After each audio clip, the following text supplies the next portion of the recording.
Hi everyone, how are you? Welcome to Next Gen Java YouTube channel. And ఈరోజు మన topic వచ్చేసి what is Git and GitHub, how to upload our local files into this GitHub repository, and what are all the importance and what are all the benefits of this GitHub. Okay, మనం అవి discuss చేద్దాం. Okay, ఇవి మన list of contents అన్నమాట.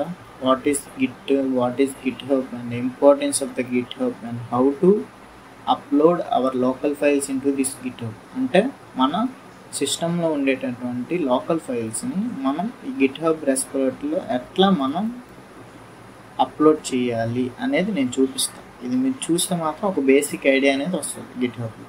Okay, what are all the benefits of using this GitHub. ఈ GitHub use చేయడం వల్ల benefits ఏమున్నాయి కూడా మనం డిస్కస్ చేద్దాం.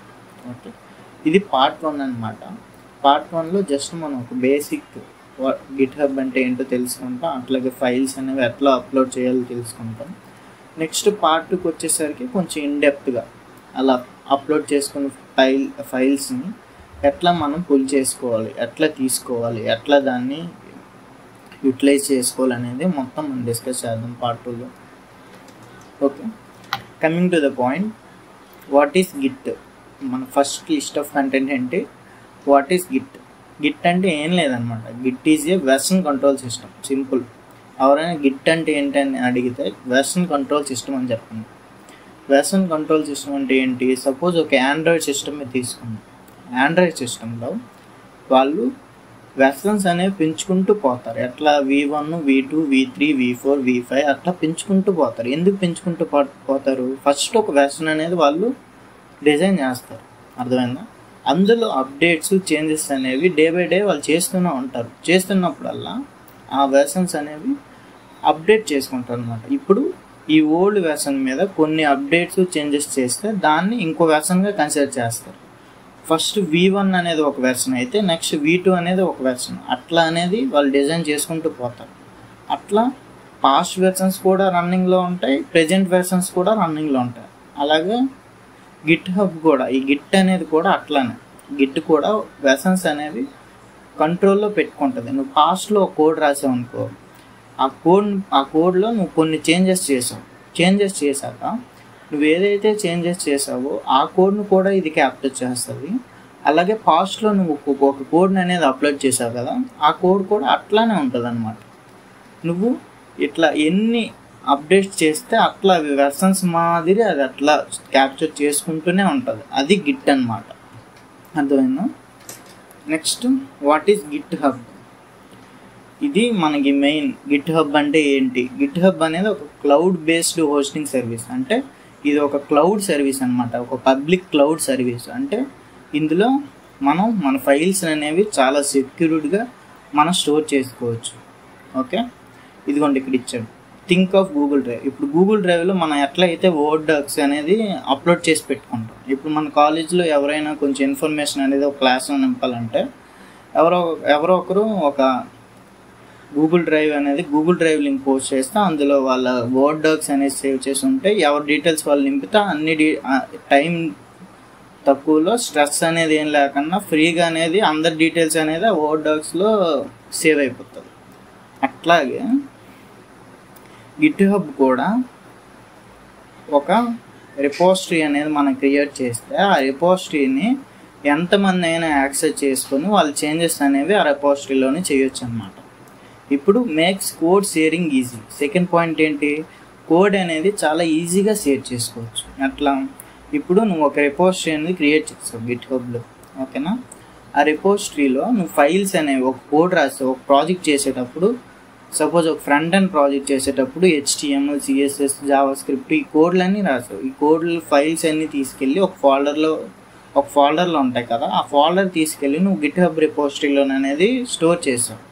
ఇప్పుడు ఆ లింక్ని నువ్వు మీ ఫ్రెండ్కి అనేది ప్రొవైడ్ చేస్తే మీ ఫ్రెండ్ అనేవాడు ఆ లింక్ ద్వారా నీ గిట్హబ్ రిపోజిటరీ అనేది యాక్సెస్ చేసుకొని వాడు గిట్హబ్ రిపోజిటరీలో ఉన్నటువంటి ఫైల్స్ అన్నీ కూడా వాడు పుల్ చేసుకుంటాడు అనమాట. వాడి సిస్టంలో పుల్ చేసుకొని వాడు చేంజెస్ చేసుకోవచ్చు, అర్థమైందా. అందుకే ఇది ఈజీ కోడ్ షేరింగ్ అనే చెప్పాం. నెక్స్ట్, థర్డ్ పాయింట్ వచ్చేసరికి సపోర్ట్స్ టీమ్ వర్క్. అసలు సపోర్ట్స్ టీమ్ వర్క్ అంటే ఏంటి? ఇప్పుడు సపోజ్ హ్యాకథాన్స్ కానీ ప్రాజెక్ట్స్ కానీ ఒక 4-5 మెంబర్స్ చేస్తారు. ఓకే, అందరి ఒక దగ్గరే లొకేషన్ ఉంది. సపోజ్ ఒక కాలేజ్ తీసుకోండి, ఒక హ్యాకథాన్ చేయాలంటే ఒక టీం ఫామ్ అయింది, 4 ఉన్నారు. 4 ఒక దగ్గర ఉండలేరు కదా. ఒక 2 డే స్కాలర్స్ అయితే 2 హాస్టలర్స్ అవుతారు. అప్పుడు వాళ్ళు ఎట్లా చేయగలరు? చాలా ఇబ్బంది అవుతుంది కదా. కాబట్టి వాళ్ళకి గిట్హబ్ అనేది చాలా యూస్ఫుల్ అనమాట. ఎట్లా అంటే ఇప్పుడు ఒకడు కోడ్ రాసి దాన్ని ఒక ఫోల్డర్లో పెట్టి ఆ ఫోల్డర్ అనేది గిట్హబ్ రిపోజిటరీలో వాడు అప్లోడ్ చేస్తే ఆ రిపోజిటరీని యూజ్ చేసుకొని మిగిలిన 4 కూడా దాన్ని యాక్సెస్ చేసుకొని ఎవరి ఐడియాలజీ ప్రకారం వాళ్ళు దాన్ని అప్డేట్ చేసి ప్రాజెక్ట్ అనేది మనం కంప్లీట్ చేయొచ్చు ఫైనల్గా. ఎందుకంటే ఒక్కొక్కడికి ఒక వే ఆఫ్ థింకింగ్ ఉంటుంది, అర్థమైందా? అందుకు ఒక గ్రూప్ ప్రాజెక్ట్ కానీ ఒక హ్యాకథాన్ కానీ ఏదైనా కంప్లీట్ చేయడానికి గిట్హబ్ అనేది చాలా యూస్ఫుల్ అనమాట. Next, what is the importance of the GitHub? Coming to the point importance. అసలు గిట్హబ్ యొక్క ఇంపార్టెన్స్ ఏంటి? ఇది ఒక సేఫ్ స్టోరేజ్ ప్రాజెక్ట్స్. అంటే మనం ఏ ప్రాజెక్ట్స్ కానీ ఎటువంటి ఫోల్డర్స్ కానీ ఏవైనా చాలా సేఫ్గా మనం ఈ గిట్హబ్లో అనేది మనం స్టోర్ చేసుకోవచ్చు. ఇది ఎటువంటి మనకి ప్రాబ్లం అనేది తెప్పేది. ఎందుకంటే ఇప్పుడు సపోజ్ నీది ల్యాప్టాప్ అనేది విరిగిపోయింది, లేదు నీ దగ్గర అసలు ల్యాప్టాపే లేదు నీ చేతుల్లో ఇప్పుడు, కానీ నువ్వు నీ ప్రాజెక్ట్ని అర్జెంటుగా ఎవరికైనా చూపించాలి. కాబట్టి నువ్వు ఇప్పుడు ఏం చేస్తావు? టెన్షన్ పడిపోతావు. ఏంది ల్యాప్టాప్ లేదు, ఏం లేదు, ఈయనేమో ఇప్పుడు చూపించమంటున్నాడు, నేను ఏం చేయాలనేది ఒక ప్రెజర్ అనేది పడిపోతుంది. అలాగా, ఎందుకంటే అన్ని ఫైల్స్ అన్ని ప్రాజెక్ట్స్ నువ్వు నీ సిస్టమ్ లోకల్ ఫోల్డర్లో సేవ్ చేసి పెట్టుకుంటావు, అర్థమైందా? అది నీ సిస్టమ్ ఓపెన్ చేస్తేనే నువ్వు ఓపెన్ చేయడానికి కుదురుతుంది. కాబట్టి మనం ఈ ఫైల్స్ ఫోల్డర్స్ ఇవన్నీ గిట్హబ్ రిపోజిటరీలో మనం స్టోర్ చేసుకుంటే మనకి ఏ సిస్టమ్ అవసరం లేదు, ఏ ల్యాప్టాప్ మన దగ్గర ఉండాల్సిన అవసరం లేదు. ఈజీగా నీ మెయిల్తో ఎక్కడైనా అది ఓపెన్ చేసుకుని ఆ ప్రాజెక్ట్ అనేది యాక్సెస్ చేసుకోవచ్చు. అందుకే ఇది సేఫ్ స్టోరేజ్ ఆఫ్ ప్రాజెక్ట్స్ అనేది చెప్పారు. Next, showcase your work to the employees. అంటే చెప్పాను ఇందాకే, నువ్వు చేసిన వర్క్ని ఈజీగా మీ ఎంప్లాయీస్కి అనేది నువ్వు చెప్పొచ్చు, అంటే చూపించవచ్చు. ఎట్లా అంటే ఇప్పుడు ఒక్కొక్కరి దగ్గరికి వెళ్ళి నువ్వు నీ లోకల్ ఫైల్స్లో నువ్వు చూపించుకొని చెప్పలేవు కదా. అందుకే నీ రిపోజిటరీ లింక్ అనేది నీ యొక్క ఎంప్లాయీస్కి అనేది నువ్వు షేర్ చేస్తే వాళ్ళు ఆ లింక్ ద్వారా నీ యొక్క గిట్హబ్ రిపోజిటరీని విజిట్ చేసి వాళ్ళు ఒక బేసిక్ ఐడియాకి అనేది వస్తారు, ఆ ప్రాజెక్ట్ కోడ్స్ అవన్నీ చూసేసి. ఇది దీని యొక్క ఇంపార్టెన్స్ అనమాట. నెక్స్ట్ థర్డ్ పాయింట్ వచ్చాకి build portfolio with green contribution dots. ఇది చాలా ఇంపార్టెంట్ అనమాట. ఎందుకు ఇంపార్టెంట్ అంటున్నానంటే ఈ గిట్హబ్ అనేది ఒక పోర్ట్ఫోలియో లాగా నీకు అనేది ఉపయోగపడుతుంది. ఎట్లా అంటే నువ్వు సపోజ్ ఎప్పుడైనా కొన్ని లోకల్ ఫైల్స్ అనేవి నువ్వు గిట్హబ్ రిపోజిటరీ క్రియేట్ చేసి అప్లోడ్ చేసినప్పుడల్లా ఇది స్ట్రీక్స్ అనేది మెయింటైన్ చేస్తుంది. గ్రీన్ స్ట్రీక్స్ అనేవి ఏదైతే డేట్లో నువ్వు అప్లోడ్ చేసావో ఆ డేట్ అనేది గ్రీన్ స్ట్రీక్ వస్తుంది. ఇట్లా నువ్వు అప్లోడ్ చేస్తున్నప్పుడల్లా గ్రీన్ స్ట్రీక్స్ అనేవి పెరుగుతూ పోతూ ఉంటాయి అన్నమాట. అలా పెరుగుతూ పోవడం వల్ల ఎవరైనా నువ్వు ఏదైనా ఇంటర్వ్యూకి వెళ్ళినా లేకపోతే ఎవరైనా హైయర్ అఫీషియల్స్ నీ గురించి ఒక బేసిక్ ఐడియాకి రావాలన్నా నీ గిట్హబ్ అనేది ప్రొఫైల్ విజిట్ చేస్తే ఆ యొక్క గ్రీన్ డాట్స్ చూసి వాళ్ళకు బేసిక్ ఐడియాకి వస్తారనమాట. వీడనేవాడు ఇంత యాక్టివ్లో ఉన్నాడు, ఇట్లా ప్రాజెక్ట్ చేస్తున్నాడు అనేది వాళ్ళకు బేసిక్ ఐడియాకి వస్తుంది. ఓకే, అందుకే ఇది ఒక పోర్ట్ఫోలియో లాగా నీకు ఉపయోగపడుతుంది గిట్హబ్ అనేది. ఓకే, అర్థమైంది కదా? ఇప్పుడు మనం 3 లిస్ట్ ఆఫ్ కంటెంట్స్ అనేవి కంప్లీట్ చేసుకున్నాం. ఏంటండి? What is what is GitHub, next importance of the GitHub. Okay, Git అంటే ఏం చెప్పా? Version control system. వెర్షన్స్ అనేది అది క్యాప్చర్ చేస్తూ వస్తుంది. నెక్స్ట్ గిట్హబ్ అంటే క్లౌడ్ అనమాట. ఇది క్యాప్చర్ చేస్తూ వచ్చినవన్నీ కూడా ఎందులో స్టోర్ అవుతాయి? మనకి గిట్హబ్లో అనేది స్టోర్ అవుతుంది. ఇది ఒక క్లౌడ్ సర్వీస్ కాబట్టి. నెక్స్ట్ ఇంపార్టెన్స్ ఆఫ్ గిట్హబ్ కూడా మనం డిస్కస్ చేస్తాం. అసలు దేనికి ఇందులో ఫైల్స్ అనేవి మనం అప్లోడ్ చేయడం వల్ల మనకి యూజ్ ఏంటనేది కూడా మనం డిస్కస్ చేస్తాం. ఇప్పుడు ఫోర్త్ కంటెంట్ వచ్చి ఏంటి మనకి, how to upload local files to the GitHub. ఇది చాలా ఇంపార్టెంట్ అనమాట, క్లియర్గా చెప్తాను వినండి. ఇదిగోండి, ఈ బేసిక్ కమెంట్స్ అనేవి మీకు గుర్తుపెట్టుకోండి. దీనికి మీరు ఏం చేయాలంటే ఫస్ట్ గిట్హబ్ అనేది మీరు ఓపెన్ చేయాలి. గిట్హబ్ అనేది ఓపెన్ చేసా ఖచ్చితంగా మీరు గిట్హబ్లో ఒక అకౌంట్ అనేది మీ మెయిల్తో క్రియేట్ చేసుకొని ఉండాలి. ఇది నా అకౌంట్ అనమాట, క్రియేట్ చేసుకొని పెట్టుకున్నాను. ఇప్పుడు ఇక్కడ న్యూ అనేది కనిపిస్తుంది కదా, దీని మీద కొడితే నీకు కొత్త రిపోజిటరీ అనేది క్రియేట్ చేసుకోవడానికి అది ఆప్షన్ అనేది క్రియేట్ చేస్తావు. నువ్వేమైనా పెట్టుకోవచ్చు. ఏం పెడదాం, D1 అని పెడదాం ఫస్ట్ కాబట్టి. D1 అని పెట్టా అంటే డిస్క్రిప్షన్ అనమాట. ఈ బ్లాంక్ ఎందుకు ఇచ్చాడంటే, సపోజ్ నువ్వు ఏదైతే ఫోల్డర్, ఒక సెట్ ఆఫ్ ఫైల్స్తో నువ్వు ఒక ప్రాజెక్ట్ చేస్తావు, అదంతా ఒక ఫోల్డర్లో ఉంటుంది. దాన్ని తీసుకెళ్ళి నువ్వు గిట్హబ్లో అనేది అప్లోడ్ చేస్తావు. అప్లోడ్ చేసేటప్పుడు నువ్వు ఇంకొకరికి లింక్ అనేది ప్రొవైడ్ చేస్తావు కదా, ఆ ప్రొవైడ్ చేసిన లింక్ ద్వారా విజిట్ చేస్తా చూసావా నీ ప్రొఫైల్ని, వాళ్ళకి ఒక బేసిక్ ఐడియా అనేది ఎట్లా వస్తుంది. ఆ ఫైల్స్ చూసినంత మాత్రాన వాళ్ళు ఒక బేసిక్ ఐడియాకి వచ్చేలేరు కదా, ఎందుకంటే అంత ఎక్స్పర్ట్స్ చాలా తక్కువ మంది ఉంటారు. కాబట్టి నువ్వు ఒక డిస్క్రిప్షన్ రాస్తావు అనమాట. అంటే ఈ ప్రాజెక్ట్ ఇలా, నేను ఈ లాంగ్వేజెస్ వాడాను, ఎట్లా చేశాను, ఎట్లా కోడ్ అనేది రాశాను అని ఒక డిస్క్రిప్షన్ అనేది రాస్తే నువ్వు అదే మీ ఫ్రెండ్స్కి ఇచ్చినటువంటి ఆ రిపోజిటరీ లింక్కి యూజ్ ఉంటుంది అనమాట. ఎందుకంటే నీ డిస్క్రిప్షన్ చదివేసి ఒక బేసిక్ ఐడియాకి వచ్చేస్తారు. నెక్స్ట్ ఆ ఫైల్స్ అవి విజిట్ చేసినప్పుడు వాళ్ళకి అంత కన్ఫ్యూజన్ అనేది క్రియేట్ అవ్వదు. ఓకే, డిస్క్రిప్షన్ అనేది రాయొచ్చు, రాయకపోవచ్చు. ప్రజెంట్ అయితే మనం రాయట్లేదు. ఇక్కడ క్రియేట్ రిపోజిటరీ ఉంటుంది, దాని మీద ఉంటుంది. మనకు ఒక రిపోజిటరీ అనేది క్రియేట్ అయిపోతుంది. ఇక్కడ ఇట్లా వస్తుంది. ఇక్కడ HTTPS మీద నొక్కేసి ఇక్కడ మనకు ఒకటి కోడ్ అనేది ఇచ్చాడు.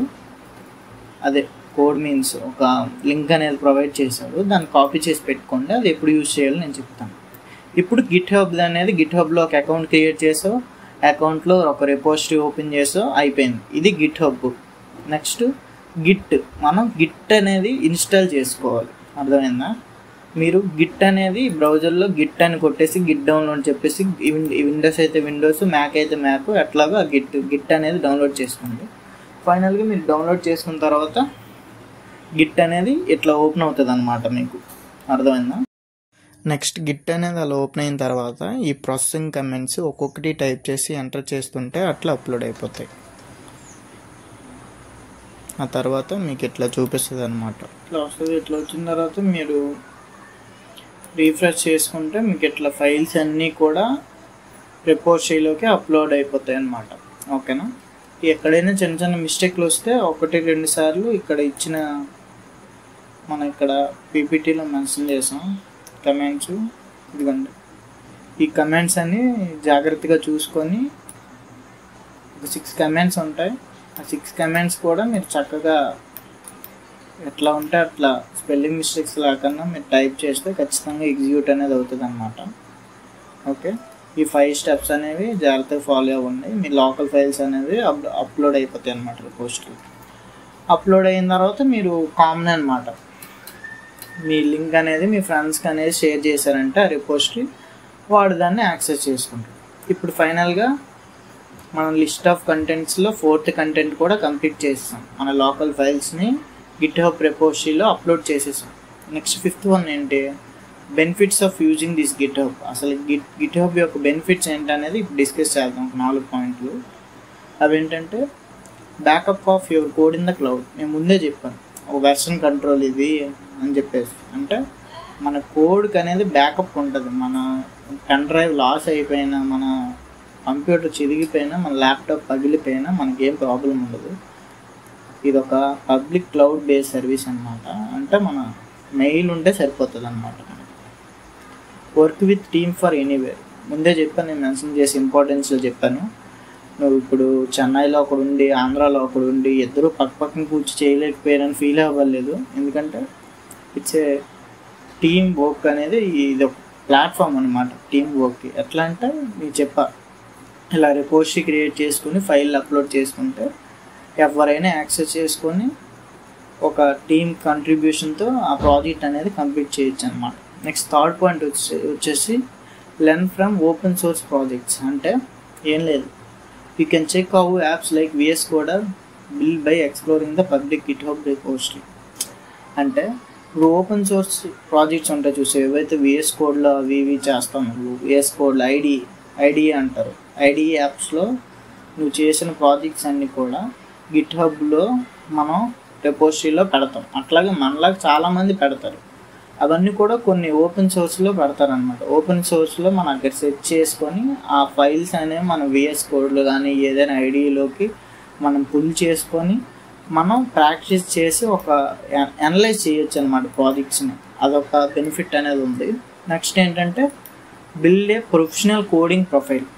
అంటే ఇది గిట్హబ్ అనేది వాడడం వల్ల మనకు ఒక ప్రొఫెషనల్ కోడింగ్ ప్రొఫైల్ అనేది మనకి క్రియేట్ అవుతుంది. ఎట్లా, ఇప్పుడు చాలామంది డెవలపర్స్ ఎట్లా హైర్ అవుతున్నారంటే గిట్హబ్ కోడింగ్ స్కిల్స్ వల్ల హైర్ అవుతున్నారు అనమాట. ఎందుకు హైర్ అవుతున్నారు? ఇప్పుడు సపోజ్ నువ్వు ఒక 100 ప్రాజెక్టులు చేసావు, అవి నీ సిస్టమ్ ఫైల్ మేనేజర్లు ఉంటే ఎవరికైనా తెలుస్తుంది, ఎవరికి తెలియదు. కాబట్టి నువ్వు గిట్హబ్లో పెడితే ఇది ఒక పబ్లిక్ ప్లాట్ఫామ్ కాబట్టి చాలామంది ఇప్పుడే నీ పైన ఒక అండర్స్టాండింగ్ రావాలంటే నీ గిట్హబ్ ప్రొఫైల్ వెళ్ళి చూస్తే నువ్వు చేసిన ప్రాజెక్టులు, నీ యొక్క స్ట్రీక్స్, నీ యొక్క గ్రీన్ డాట్స్ మెయింటైన్ చేసిన దాన్ని బట్టి చూసి ఒక అండర్స్టాండింగ్ అనేది వస్తుంది నీ మీద. అర్థమైందా?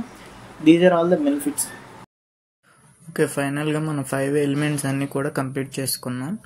అండ్ ఎవరికైనా PPT కావాలంటే PPT అని కామెంట్ చేయండి, లేకపోతే నేను బయోలో లింక్ ప్రొవైడ్ చేస్తాను.